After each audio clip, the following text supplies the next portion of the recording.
पंडित धीरे धीरे, हो पंडित धीरे धीरे लगन कराओ, हमारी बनो नाजुक है। पंडित धीरे धीरे लगन कराओ, हमारी बनो नाजुक है।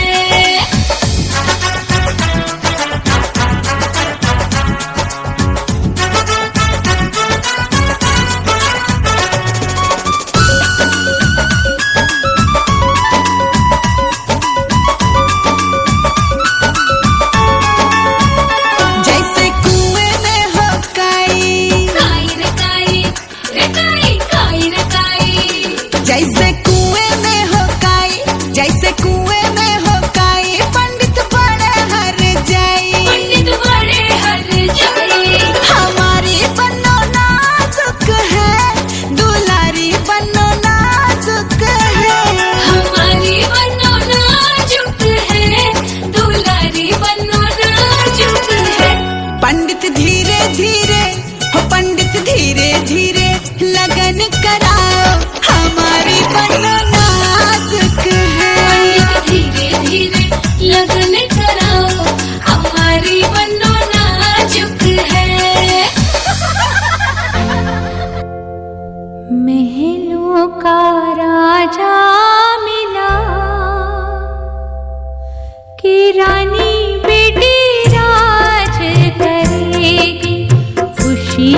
सिरवा नवाई उमा शंकर जी सम्मान करेले।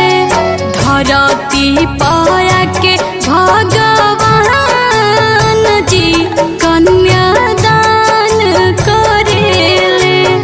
धरती पाया के भगवान जी कन्यादान करेले।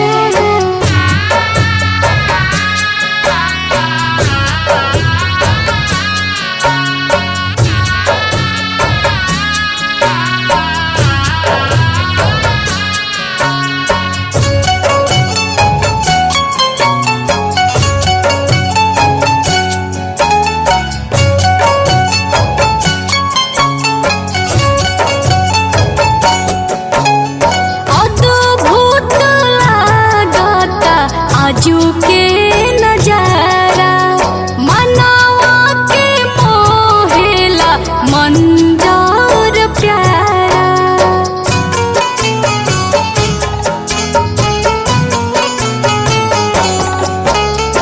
अद्भुत लागता आजू के नजारा, मनवा के मोहेला मंजर प्यारा।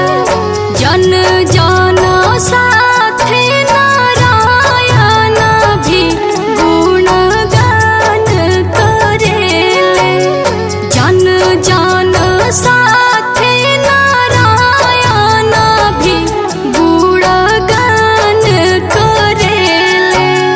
धरती पाया के भगवान जी कन्यादान करेले। धरती पाया के भगवान जी कन्यादान करेले।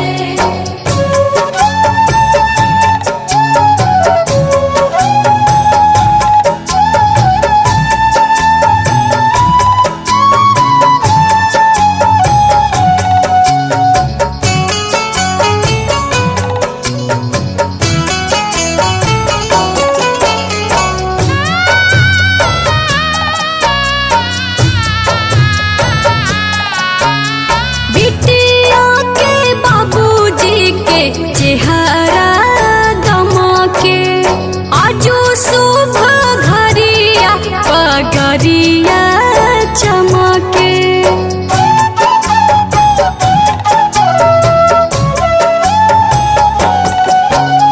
बिटिया के बाबूजी के चेहरा दमके, आजू शुभ घरिया पगरिया चमके। प्रेमवा के भाव भगवान भी रसपान करेले। प्रेमवा के भाव भगवान भी रसपान करेले। धरती पाया के भगवान जी कन्यादान करेले।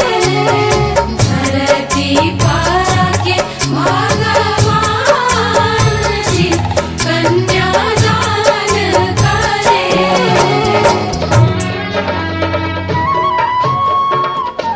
बबुआ हो बबुआ, बहुना हो बहुना, बबुआ हो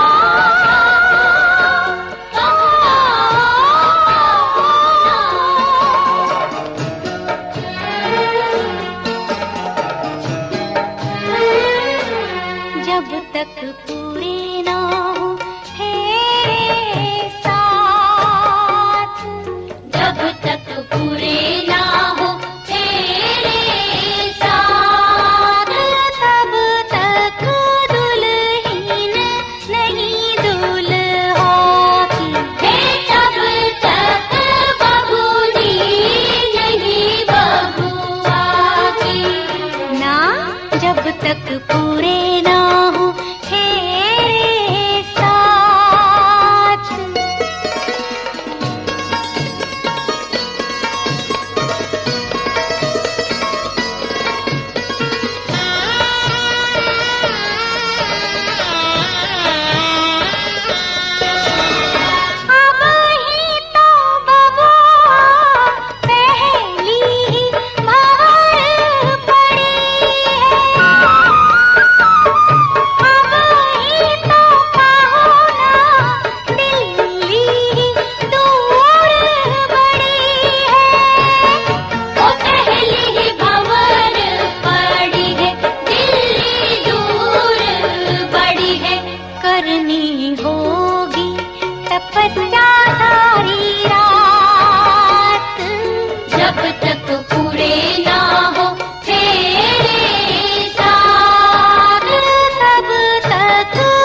दुख की बदरी आंसू की बरसात,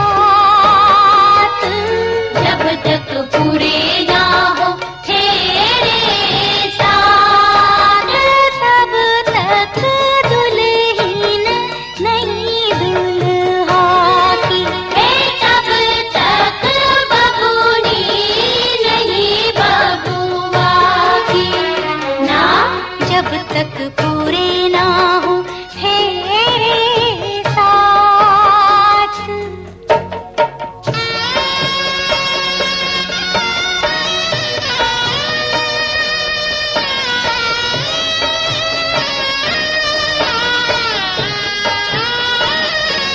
बबुआ हो बबुआ, बहुना हो बबुना, सात फेरे करो बबुआ भरो सात वचन भी, ऐसी कन्या कैसे अर्पण कर दे तन भी मन भी, सात फेरे करो बबुआ भरो सात वचन भी, ऐसे कन्या कैसे अर्पण कर दे तन भी मन भी। उठो उठो बबूनी, देखो देखो ध्रुव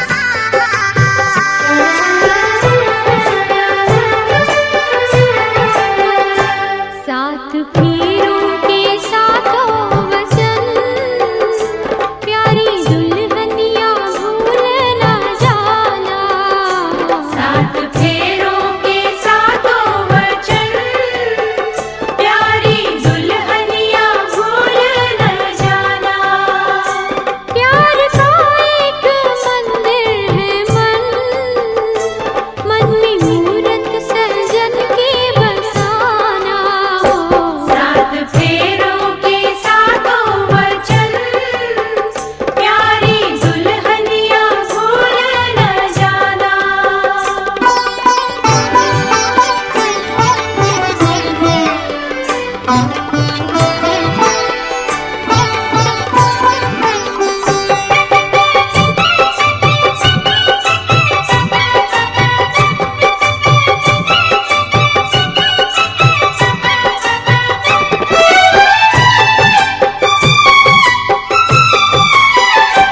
आज मन से बंधी डोर मन की, तू हुई अब तो अपने सजन की, आज मन से बंधी डोर मन की, तू हुई अब तो अपने सजन की, अपने सजन की, ओ एक संजोग है ये मिलन, लाज इसकी सजा तुमने जिनभ्याः वामांगयामामि तदा तदीयं जगात कन्या वचनम चतुर्थकम। चौथे वचन में कन्या कहती है अन्न और धन आदि जो कुछ भी घर में आवे उसे सबको संचित रखना और मेरी सलाह से उचित रूप से खर्च करना। यदि आप स्वीकार करें तो मैं आपके वामान में आऊँगी।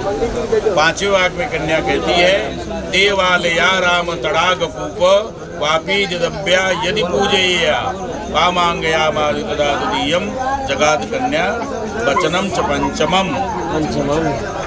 पांचवें वचन में कन्या कहती है कि यदि आप मंदिर बाग तालाब कुआं बावड़ी आदि तैयार करावे और उसमें प्राण प्रतिष्ठा पूजन आदि कर्मों में मुझे साथ रखना स्वीकार करें तो मैं आपके बागान में आऊँगी। छठे वचन में कन्या कहती है देशांतरे या स्वपरांतरे वा यदा विदव्या क्रयं विक्रमन्त्वं वामांगयामामि तदा तदीयं जगात कन्या वचनम सषष्ठम। छठे वचन में कन्या कहती है कि आप देश हो या विदेश हो यदि कोई व्यापारी वस्तुओं के खरीदने बेचने का प्रबंध करे तो उसमें मेरी भी सलाह आप स्वीकार करें तो मैं आपके बागान में आऊँ। और सातवां वचन अंतिम वाक्य कन्या कहती है न सेवनीया यदि पारिकीया तदा भवत् भाविनी कामनीति भावांगयामामि तदा तदीयम जगात कन्या वचनम सप्तमम। सातवें वचन में कन्या यह कहती है कि दूसरी स्त्री कितनी भी सुंदर हो उसको कभी हम बुरी दृष्टि से नहीं देखेंगे और आप उसका सेवन भी कभी नहीं करेंगे। आप इसकी प्रतिज्ञा करें तो मैं आपके वाहवांग में आऊँगी। इस प्रकार से कन्या ने 7 वचन वर सिंह मुंडी ऐसे ही लाई नहीं, कन्या के खातिर है ना पंडित जी। आप अरे वचन कन्या के खातिर कन्या का था तो कन्या पूछेगी ना। हाँ वही, हाँ कन्या पूछा कि पूछो कि मंजूर है ये तोहार सहभागी होए के तैयार होए कि ना पूछा।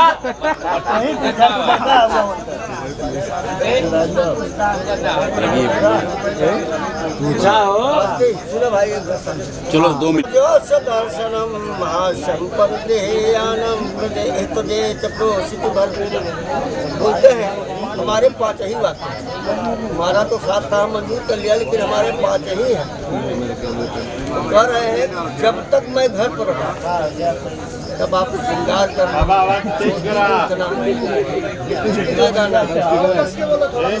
दूसरे के घर में जाना, दूसरे से हंसी मजाक करना। अगर घर पर मैं न रहूं इन बातों से मुक्त बोलना, कोई आपको श्रृंगार नहीं करना है, पराए घर में नहीं जाना है।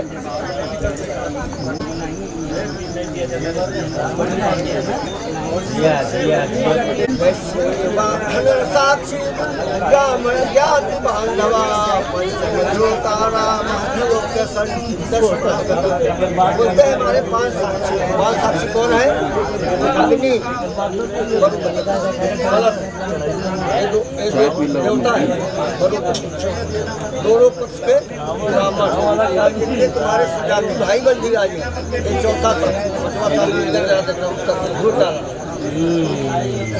जो है झूठ डाला, छोटा उठा के फेंक दिया, गलत घर में पहुंचा, उसको वाइटल है। ये बोलते हैं मेरे 5 साल, ठीक है। तव चित्तम मम चित्ते वाचा वाचन तेन सर्वदा देहम देहस्य हृदयस्य वरानने। बोलते हमारे चित्त के चित्त हमारे बात को उल्लंघन मत करो। ये आप ये बात मत करना। अब तुम मेरी विश्वास पात्र बनो, तुम मेरी विश्वास पात्र बनो तब आप ठीक है।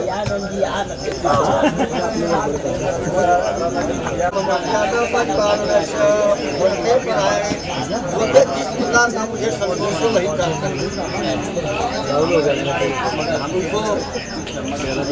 क्या चाहिए क्या नहीं चाहिए वो आपको ध्यान रखना। कोई बात आपसे कहे, ठीक है, वो पहले दिल में ही रखना। अंदर से कुमार मानवाई करो तो हम वही करें, लेकिन जबकि इसको नहीं करना चाहिए, अपने चित्त में ही रखना चाहिए।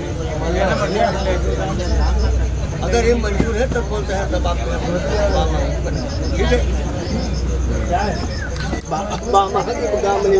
बोलते जिस प्रकार से मुझे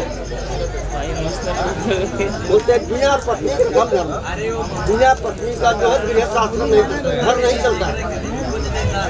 घर में अगर घर में इतना बड़ा मकान बना है, घर में अगर कोई औरत नहीं है तो भूत के डेरा बोलते हैं घर भूत करने और भूत करना।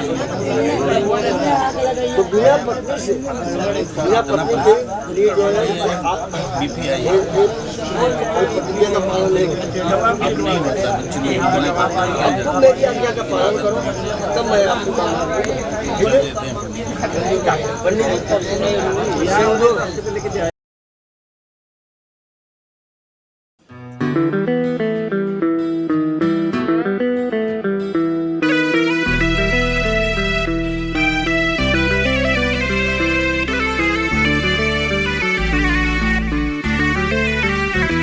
सिंदूर रंग चढ़ल सन की पिया हो सिंदूरांगनी, सिंदूर रंग चढ़ल सन की पिया हो सिंदूरांगनी। कारी के सिया के धगवा में धनी हो कारी के सिया के धगवा में धनी हो अझुरा गईनी। सिनुर रंग चढ़लाई सन की पिया हो सिनुरा गईनी। सिनुर रंग चढ़लाई सन की पिया हो सिनुरा गईनी।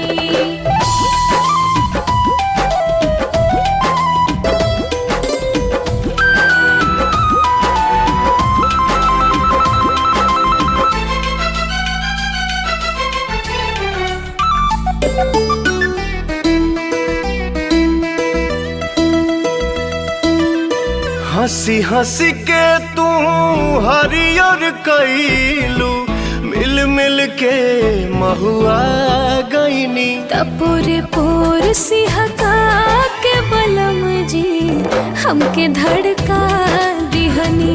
मदहोश कैनी हमारो ई मनवा रउआ बहका दिहनी। गहजर रंग गलिया से धनी हो गहजर रंग गलिया से धनी हो गजरा गईनी। सिनुर रंग चढ़लाई सन की पिया हो सिनुरा गईनी। सिनुर रंग चढ़लाई सन की पिया हो सिनुरा गईनी।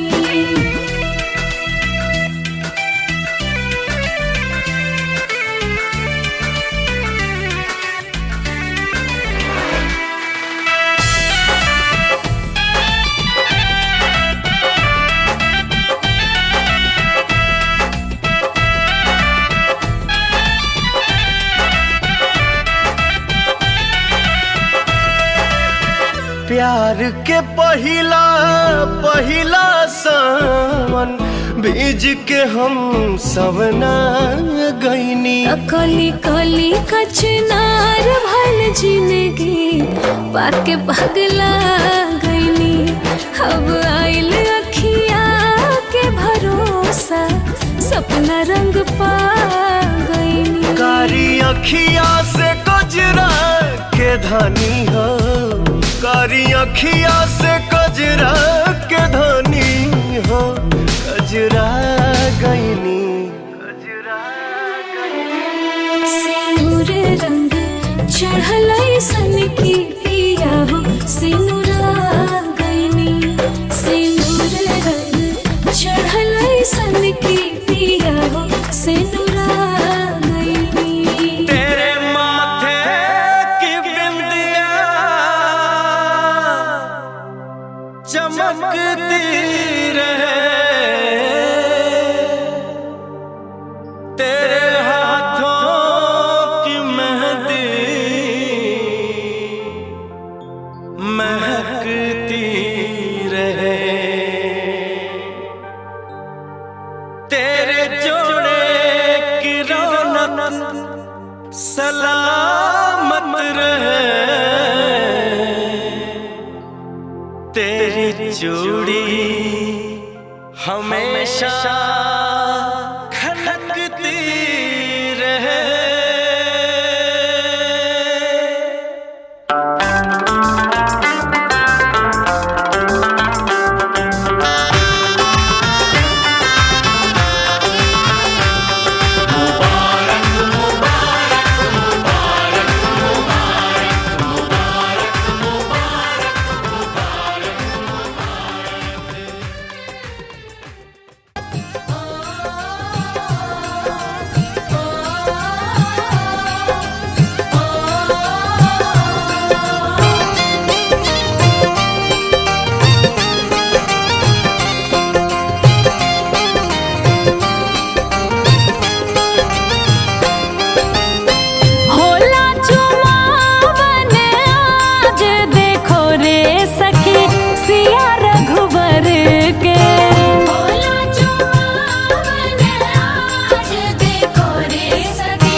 मेरी रूह को चैन दे प्यार दे वो खुशी बन गए हो तुम,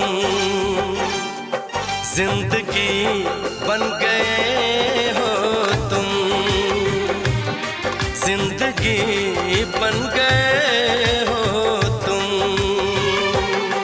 जो मेरी रूह को चैन दे प्यार दे वो खुशी बन गए हो तुम, जिंदगी बन गए हो तुम, जिंदगी बन गए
सालियों गोरे रंग वालियों ये दूल्हे की सालियों गोरे रंग वालियों दूल्हे की सालियों गोरे रंग वालियों हम तुम्हारे हैं दीवाने। शादी वाली रात में भी जूते चुराती हो दिल को चुराओ तो जाने। शादी वाली रात में भी जूते चुराती हो दिल को चुराओ तो जाने। दूल्हे के दोस्तों हाय हाय हाय हाय आईना तो देख लो होए होए होए होए। दूल्हे के दोस्तों आईना तो देख लो तुम हो कितने दीवाने। दिल मांगते हो वो भी अकड़ के कैसे हो आशिक रब जाने। दिल मांगते हो वो भी अकड़ के कैसे हो आशिक रब जाने।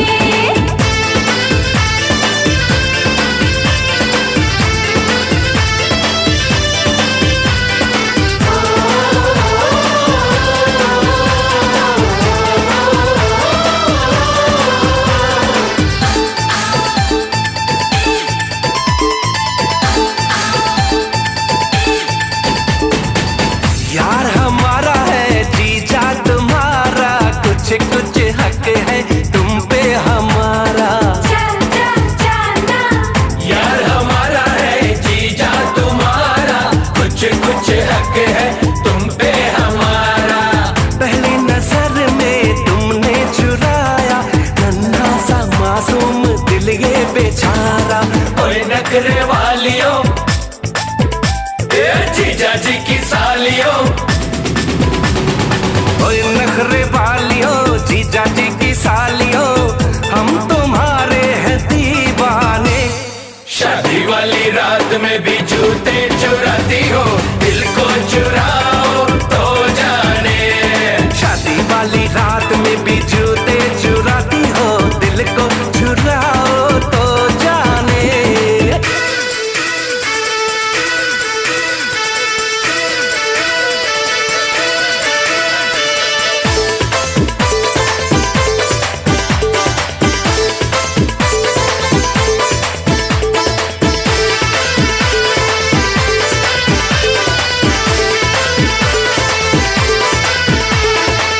दीदी हमारी है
जिनके आगे पीछे जी जी मैं उनकी साली हूँ। वो मेरे जीजा जी, वो मेरे जीजा जी, वो मेरे जीजा जी। जिनके आगे जी, जिनके पीछे जी, वो जिनके आगे पीछे जी जी मैं उनकी साली हूँ। वो मेरे जीजा जी, वो मेरे जीजा जी, वो मेरे जीजा जी।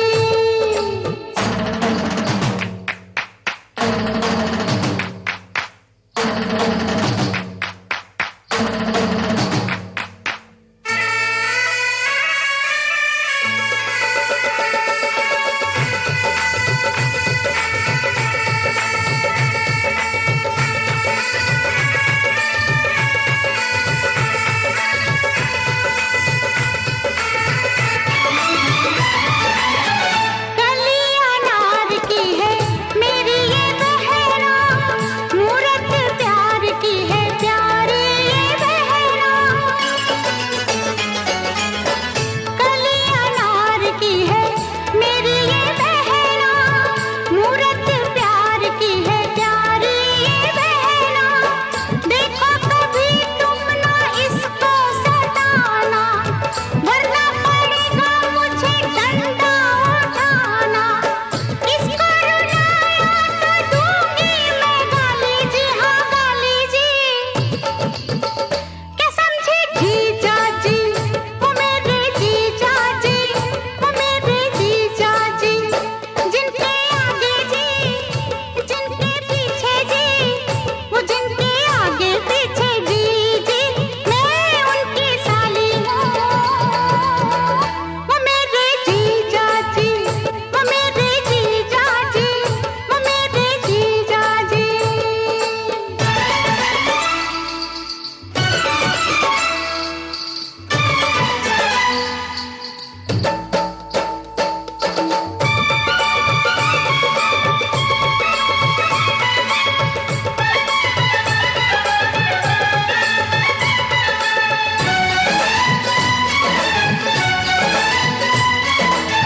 मखमल के बिस्तर पे इसको सुलाना, बाहों के झूले में इसको झुलाना। मखमल के बिस्तर पे इसको सुलाना, बाहों के झूले में इसको झुलाना।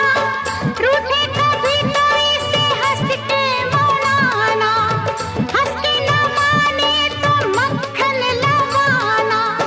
फिर भी न माने तो बुला लेना साली जी, ये साली जी।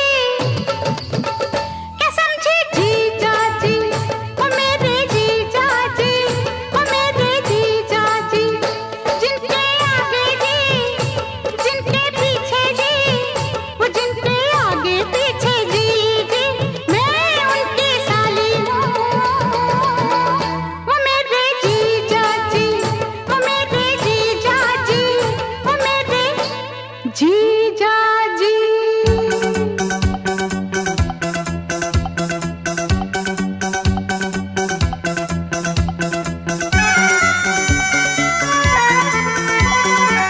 आज हमारे दिल में, आज हमारे दिल में अजब ये उलझन है। गाने बैठे गाना सामने समझन है। हम कुछ आज सुनाए ये उनका भी मन है।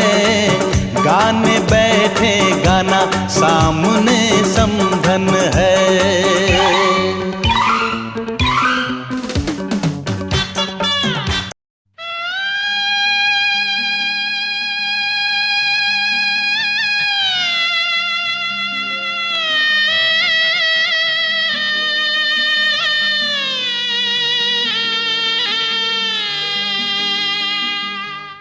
बाबुल की दुआएं लेती जा,